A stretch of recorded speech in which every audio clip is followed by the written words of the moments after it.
Friends, chapati ಮತ್ತು pepper chicken ಇದು ಹೇಗೆ ಮಾಡೋದಂತ ನಾನು ನಿಮಗೆ ತೋರಿಸ್ತೀನಿ, ಬನ್ನಿ ಫ್ರೆಂಡ್ಸ್. ನಾನಿವತ್ತು ಪೆಪ್ಪರ್ ಚಿಕನ್ ಮಾಡ್ತಾಯಿದ್ದೀನಿ. ಒಂದು ಕಡೆಯಲ್ಲಿ ಸ್ವಲ್ಪ ಆಯಿಲ್ ಹಾಕ್ಕೊಂಡಿದ್ದೀನಿ. ಎಷ್ಟು ಬೇಕು ಅಂತ ನೋಡ್ಕೊಂಡು ಹಾಕ್ಕೊಳ್ಳಿ ಆಯಿಲು. ಇದರಲ್ಲಿ 2 ಈರುಳ್ಳಿ ಕಟ್ ಮಾಡಿ ಇಟ್ಕೊಂಡಿದ್ದೀನಿ. ಈರುಳ್ಳಿ ಹಾಕ್ತಾಯಿದ್ದೀನಿ. ಈಗ ಈರುಳ್ಳಿ ಹಾಕ್ಕೊಂಡಿದ್ದೀನಿ. ಇದಕ್ಕೆ ಇದ್ರ ಜೊತೆ ಸ್ವಲ್ಪ ಹಸಿಮೆಣಸಿಕಾಯಿ ಹಾಕ್ಕೊಂಡಿದ್ದೀನಿ.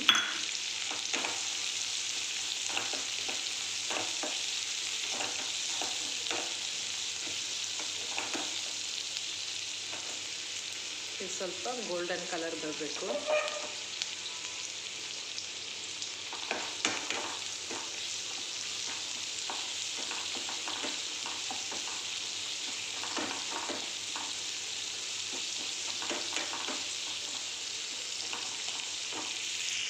ಸ್ವಲ್ಪ ಉಪ್ಪು ಹಾಕ್ತಾಯಿದ್ದೀನಿ. ಉಪ್ಪು ಹಾಕಿದರೆ ಬೇಗ ಈರುಳ್ಳಿ ಬೇಯುತ್ತೆ.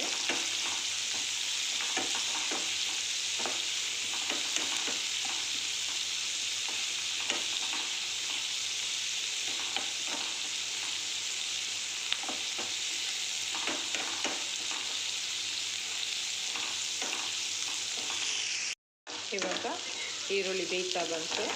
ಇದಕ್ಕೆ ಒಂದು ಟೊಮೊಟೊ ಕಟ್ ಮಾಡಿ ಇಟ್ಕೊಂಡಿದ್ದೀನಿ. ಇದು ಟೊಮೊಟೊ ಹಾಕ್ತೀನಿ. ಇವಾಗ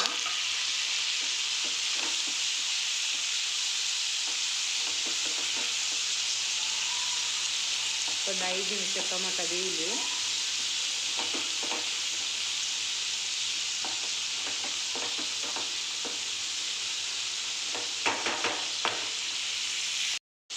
ಇವಾಗ ಟೊಮೊಟೊ ಮತ್ತು ಈರುಳ್ಳಿ ಬೇಯ್ತಾ ಇದೆ.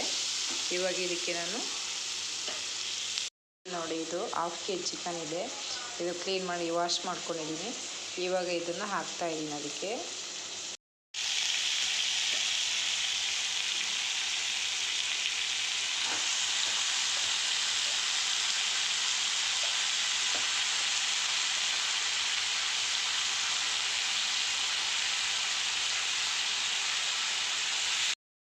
ಸ್ವಲ್ಪ ಉಪ್ಪು ಹಾಕ್ತಾಯಿದ್ದೀನಿ. ನೋಡ್ಕೊಂಡು ಉಪ್ಪು ಹಾಕೊಳ್ಳಿ. ಅರಿಶಿನ ಪುಡಿ ಹಾಕ್ತಾಯಿದ್ದೀನಿ.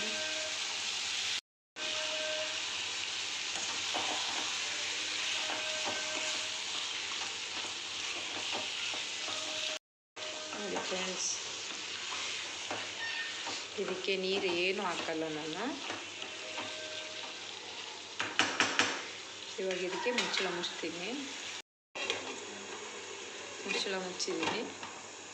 ಒಂದು 10 ನಿಮಿಷ ಬೇಯಬೇಕು. ಹಾಗೆ ನೋಡಿ, ಇವಾಗ ಚಿಕನ್ ನೀರು ಬಿಟ್ಟಿದೆ ನೋಡಿ. ಇಷ್ಟು ನೀರು ಬಿಟ್ಟಿದೆ ನೋಡಿ. ನಾನು ಒಂಚೂರು ನೀರೇ ಹಾಕಿಲ್ಲ.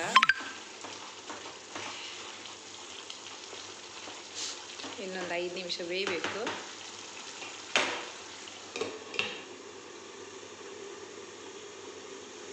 ಈ ಕಡೆ ಚಿಕನ್ ಬೇಯ್ತಾ ಇದೆ. ಇದಕ್ಕೆ ಮಸಾಲ ರೆಡಿ ಮಾಡೋಣ.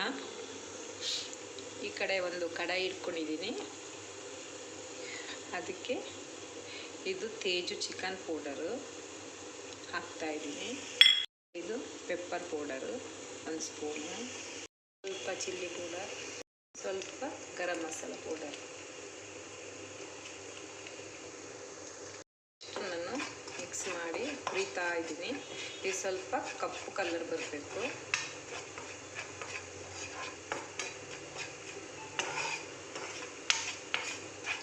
ಸ್ವಲ್ಪ ಕಲರ್ ಚೇಂಜ್ ಆಗಬೇಕು ಪೌಡ್ರದ್ದು.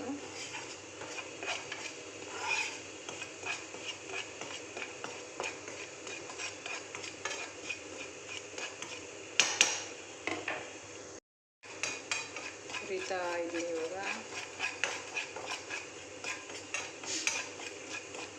ಸ್ವಲ್ಪ ಕಲರ್ ಚೇಂಜ್ ಆಗಬೇಕು. ಇವಾಗ ಚೇಂಜ್ ಆಗುತ್ತೆ. ಇವಾಗ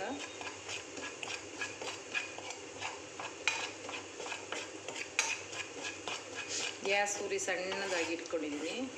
ದೊಡ್ಡದಾಗಿ ಇಟ್ಟರೆ ಒಂದೇ ಸಲ ಸುಟ್ಟೋಗುತ್ತೆ. ಸುಟ್ಟೋಗ್ಬಾರ್ದು ಅದು.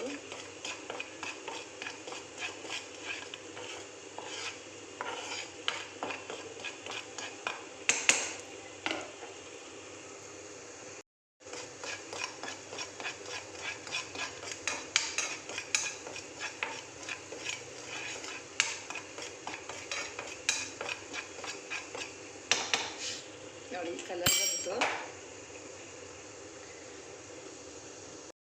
ಇವಾಗ ಚಿಕನ್ ಬೇಯ್ತಾ ಇದೆ ಇಲ್ಲಿ.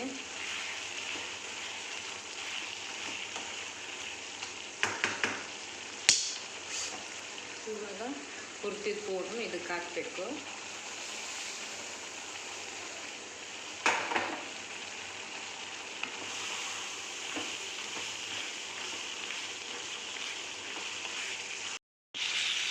ಪೆಪ್ಪರ್ ಚಿಕನ್ ರೆಡಿ ಆಗ್ತಿದೆ ನೋಡಿ.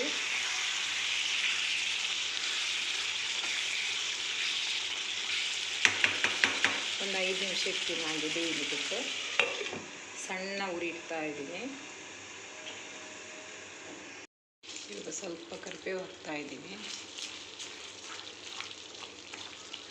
ಸ್ವಲ್ಪ ಕರಿಬೇವು ಡ್ರೈ ಆಗಿತ್ತು.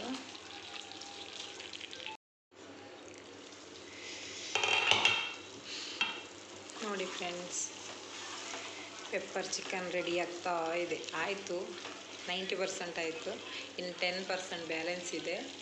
ಹಾಫ್ ನಿಂಬೆಹಣ್ಣು ಹಾಕ್ತಾ ಇದ್ದೀನಿ.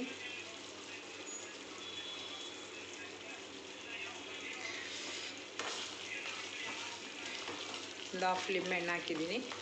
ಒಂದು 2 ನಿಮಿಷ ಹಾಗೆ ಇರಲಿ. ಚಿಕನ್ ರೆಡಿಯಾಗಿದೆ ನೋಡಿ ಫ್ರೆಂಡ್ಸ್.